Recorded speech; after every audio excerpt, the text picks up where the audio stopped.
5 days had slipped by since our child entered the world, and the joyous occasion was marred by an unexpected visit from my husband. Without warning, he thrust divorce papers into my hands, his words cutting deeper than any knife. "Don't think having a kid makes you untouchable. Get too cocky, and I'll divorce you in a heartbeat. You wouldn't stand a chance raising a child alone." My fury boiled over as I snatched the papers away, his smug demeanor only fueling my anger. Tearing these up would be pointless. "You're still going to be my slave," he sneered. Ignoring his taunting laughter, I signed the papers and declared, "Fine, let's get divorced." My name is Stella, 32 years old. I met Leonardo, my older husband, at work, and we've been married for 4 years. He always envisioned me as the supportive homemaker while he pursued his career ambitions. We both wanted children, but our journey to parenthood was fraught with disappointment. Despite his insistence, blaming me for our infertility, I couldn't bear the weight of his accusations any longer. Leonardo's frustration mounted with each passing year without a child. He lashed out, blaming my lack of fertility on my role as a stay-at-home wife. His demands for household chores became increasingly unreasonable, turning our home into a battleground. Though far from my hometown, I couldn't endure the emotional turmoil any longer. I lived a solitary existence, devoid of nearby friends or outings, my days consumed by mundane tasks like grocery runs. Without employment, my financial freedom was scarce, contributing to the suffocating monotony of my life. It wasn't solely Leonardo who pinned me against the wall with his relentless pressure. 2 years into our marriage, with no sign of pregnancy, even his parents joined the chorus of inquiries about our elusive grandchild. When they probed, my husband deflected blame onto me, leaving me to bear the weight of their expectations alone. As the days stretched into an endless abyss, a glimmer of hope emerged when the pregnancy test revealed a clear positive. Tears of joy streamed down my cheeks at the long-awaited news.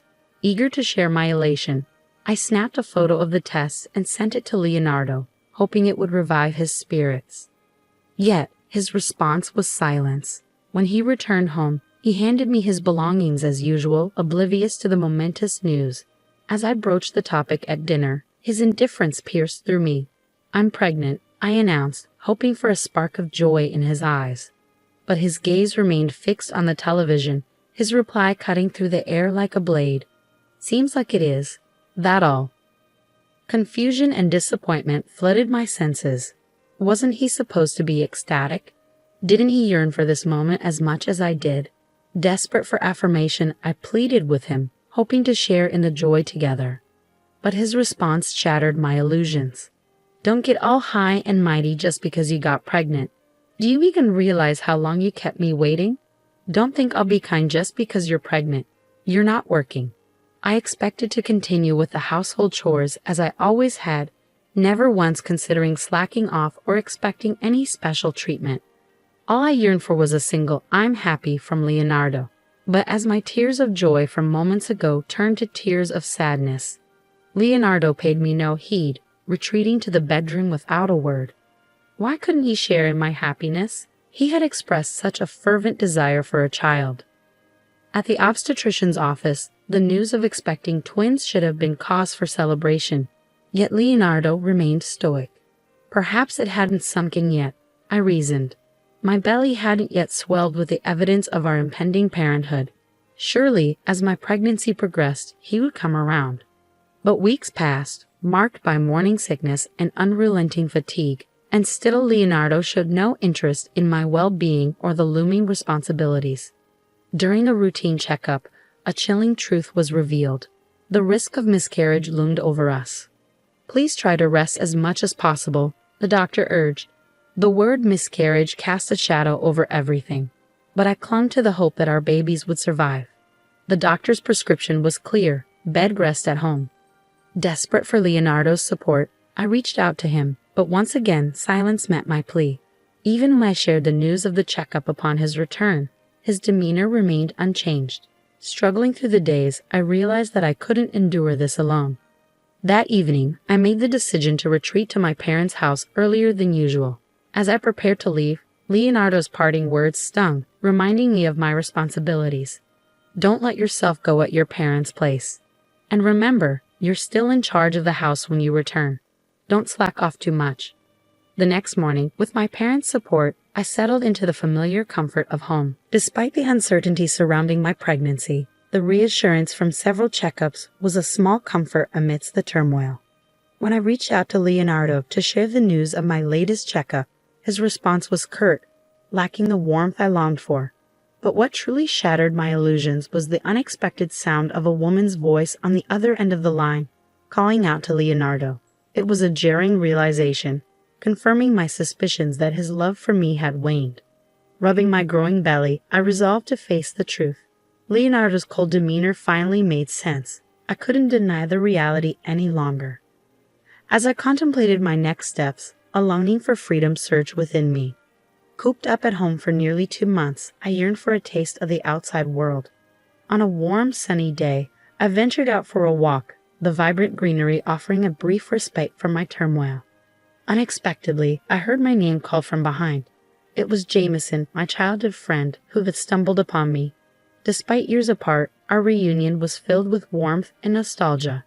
Over tea, we shared stories of our lives. Jameson, now a lawyer, had recently opened his own practice, offering a glimmer of hope for a new beginning.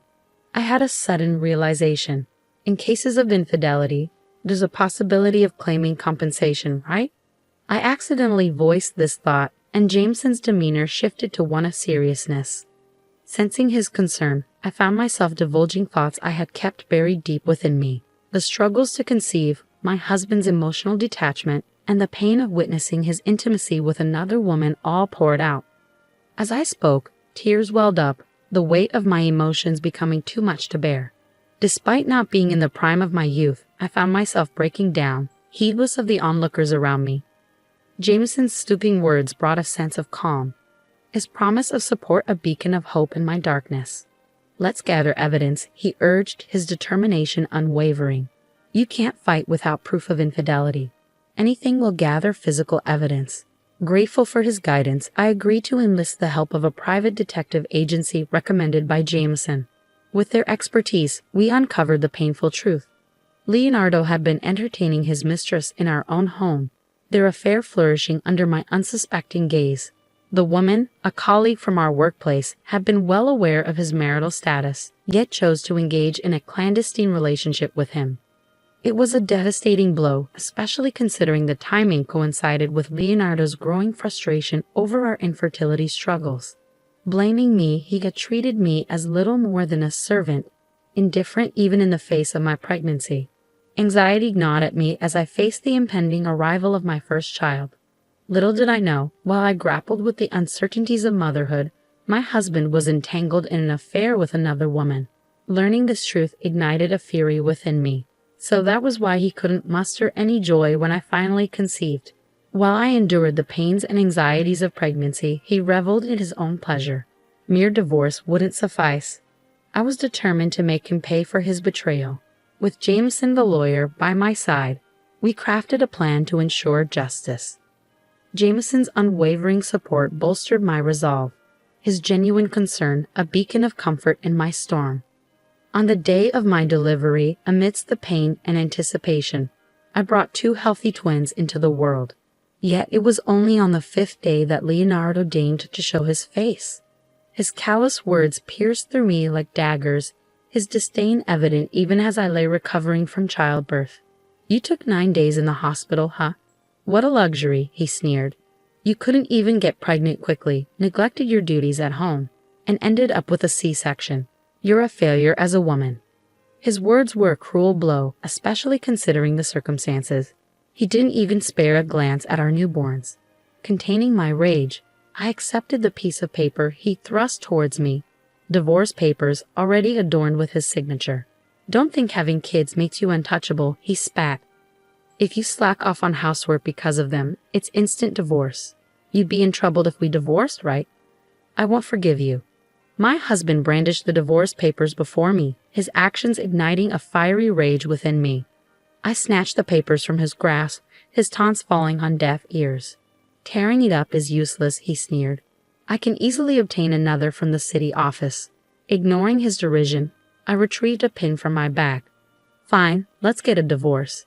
It's something I've been wanting too. I declared, my determination unwavering. And I won't allow you near the children. I want you gone from this place as soon as possible.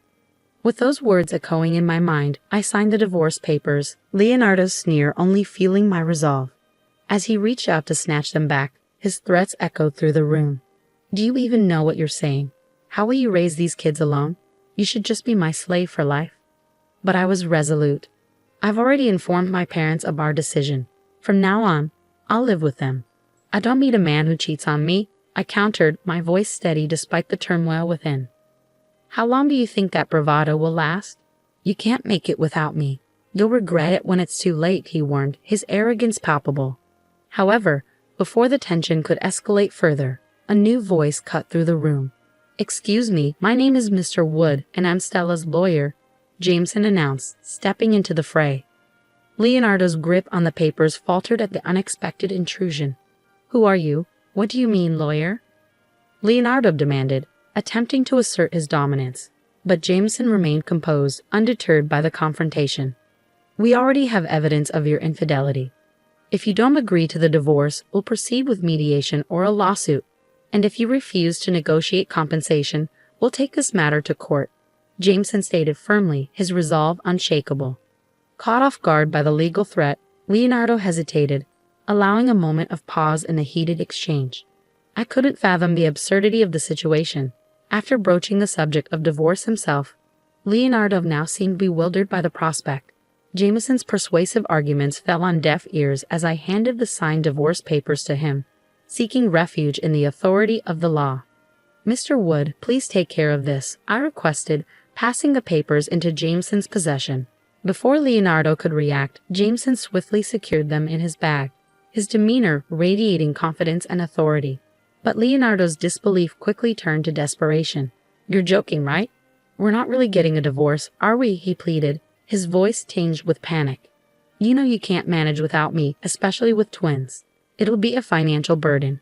I met his plea with a steely gaze, refusing to waver.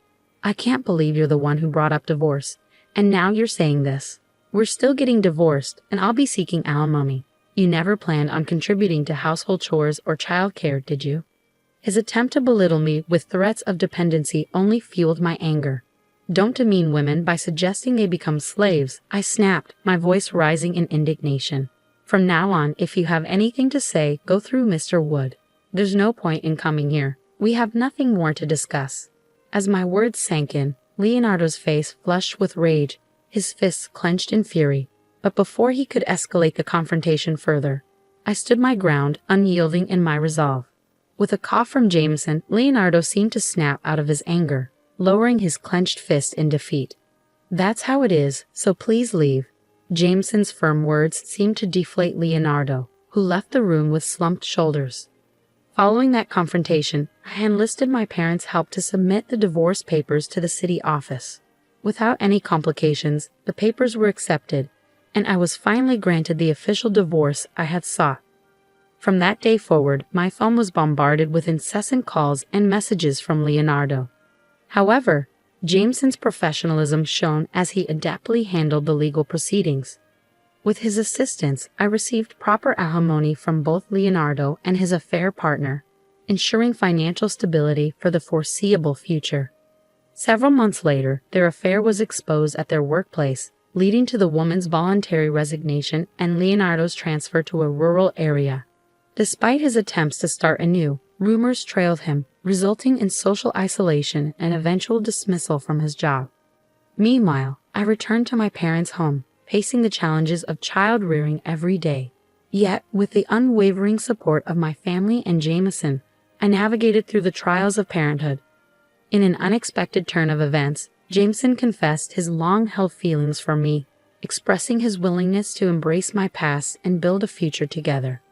Without hesitation, I accepted his proposal, and we embarked on a new journey as a family. Now Jameson treats the twins as his own, and I am eternally grateful for his steadfast support. With Jameson by my side, I look forward to creating a happy and fulfilling life, starting anew.